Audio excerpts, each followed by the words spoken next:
I've got both parts on here. We're going to do the lacing detail. So we have that. So we can do like a little lacing detail after we're done with the elastics. So right now we're going to be putting our elastic on. And you're going to have more elastic than you need. So what I would recommend doing is taking, basically kind of measure off kind of what you need for it. So that's for one. Kind of measure off what you need and then take a little extra for you to test and play around with your stitching. Okay, so let me find the end that I want. Okay, so we have the right side and the wrong side. This side is the right side. It's very shiny. This side is the wrong side. This is a little bit, it's a little brushed, so it's nice. This is actually one of my nicer elastics, and we used it for all of the kits, so there's actually nothing left. So we're gonna do this with our right sides, so the right side of the elastic facing here. And I like to start kind of over in the, not kind of off on the back somewhere. And what I also like to do is I like to start, see if I can see a little better. I actually like to start with sewing my elastic. So I've got my elastic started, so then there's really no, there's no surprise. So what I'm going to do is I'm just going to try and get on here somewhere on the back and basically kind of slide it on so it comes in at an angle. And once we get it kind of on here, take it so it's got that 1/8 of an inch overlap. Now you're going to want to give this a tiny little tug. This one is actually not as stretchy, so I don't know if you can see how much it is, but I'm kind of just taking, let's say I've got here, I'm kind of stretching this 5 inches to like 5.5. It's not much. Some of you've got a really stretchy elastic, you can pull a little bit more. You can pull like up to that much. And the reason why you do it is because some of the stretchier ones don't have as much return. So if you stretch it, it will actually not go back to its full shape. This one should. So I'm just going to give a slight little pull. And making sure I'm not cutting any of my elastic. So slight. And I'm cutting off that 1/8 of an inch. Okay, so a little slight tug. Now you could go in and just take your measurements and kind of take off 10% or 5% or something, which works fine. Now we're getting ready to sew around this area, so I'm going to make sure that the needle, nothing's going to be going, or the blade's not going to go through my hook. So that's good right here. So I'm good on the good one, on the first one. And the second one I think will also be good. I'm going to give it a little extra tug here because that mesh is a little stretchy. Ooh, I cut my elastic. It's hard when you're controlling a whole bunch of different things. So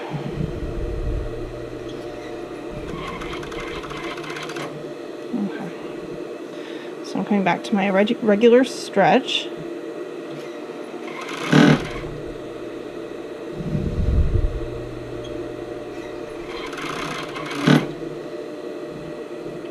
Okay, now we're coming back to where we started. I'm not quite there yet, so I'm going to go get a little bit closer. Now what I like to do here, and this is only something I recently started doing, when I had my line, I would actually have it so they were cut and overlapped, but then the edges would just kind of fray. So what I'm going to do is I'm just going to kind of take it, kind of like crisscross them in this one little point, and it's not going to be that visible when they're worn, and that's why I do it on the back so you can't see it. And that way you can kind of see I've kind of taken it off at an angle.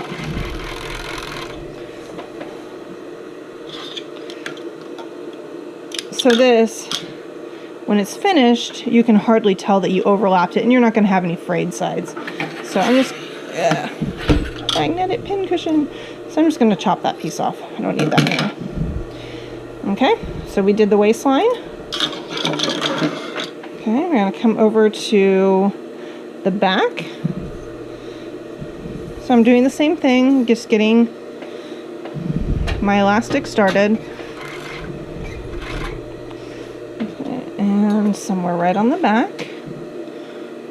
I don't like to do it under, like in the seam, just because it's, You don't want too much bulk under there. Okay, so now over here, it could get a little tricky, especially if you're working with a couple really flimsy fabrics. You might want to pin them in place, but this seems to be staying together. So, give it just a little tug. Now sometimes when so it's, kind of get this nice and straight. I'll throw a pin in there to kind of keep it. I can't pin with my left hand. Okay. So where I've got kind of this little overlap, I want to hide that. So we're going to trim that off. And remember, we should be trimming off like 1/8 of an inch all the way around, because our seam allowance is 3/8. But that also allows you to fix it if you have not sewn it correctly.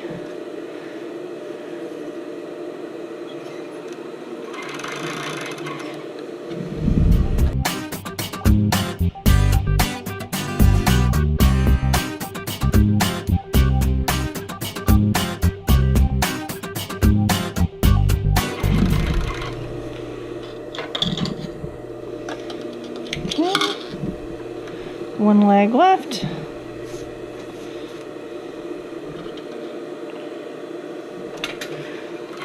Now, if you don't have an overlock machine, you can do this with the zigzag just as easily. It just won't cut off.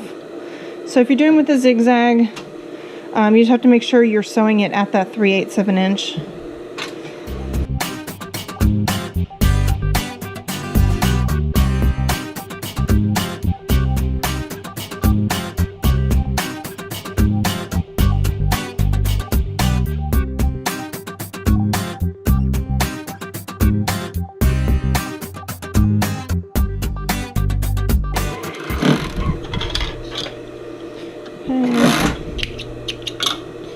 Okay, let's double check. Everything's looking good so far. Now I'm going to go to finish this with my zigzag machine. So now it's time to flip your elastic and do a zigzag. Now when I do the zigzag, I might actually pull it a little bit so it doesn't pucker here, but it shouldn't affect the elasticity of the elastic. So I always like to start in the back. I'm not going to start in the same spot where that overlap is, just somewhere close enough. Let's see if we can get light better here. So the elastic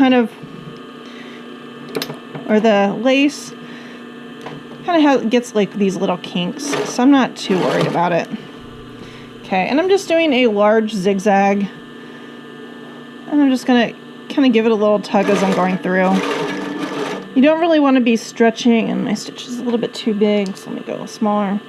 You don't want to stretch the fabric, but you want to stretch the elastic so the fabric is not stretched, because otherwise if you stretch your fabric, you could end up with some funny little puckers. So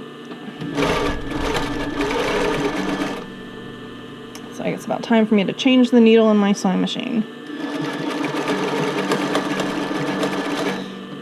It seems to be doing okay now in the smaller stitch. Okay, so coming up to where that hook and eye is,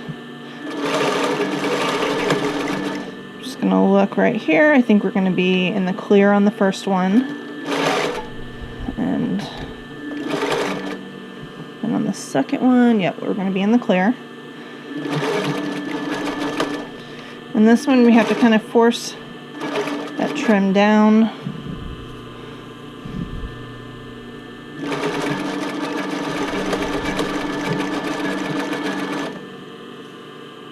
Seems to be going well.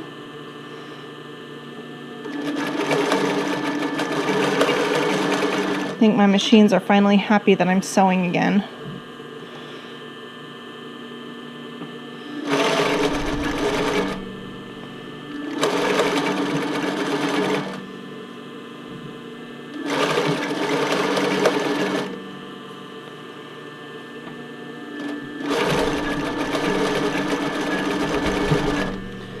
Okay,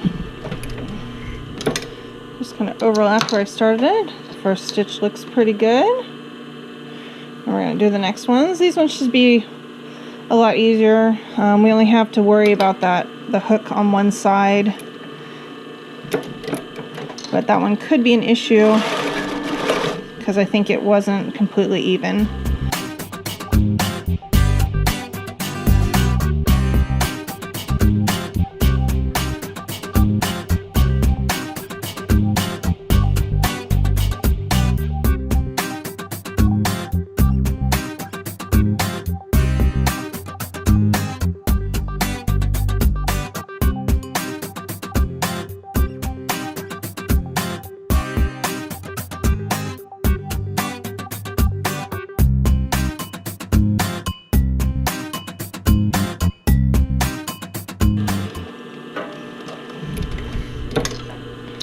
Okay, I'll trim up my threads, but so you can see better.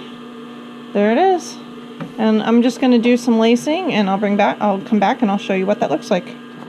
But there you go. So you can see that the back wraps to the front. Actually, this is the old pattern, so this one didn't do it, but it lines up in the front, so it actually wraps to the front. And it's really cute. It's a high-waisted, and this one is I think the small. So I'll put this on a dress form, and I will photograph it at some point. But this kit is available on Porcelynne.com, and the pattern is called the Rachel Brief, which is a downloadable pattern as well. Thank you.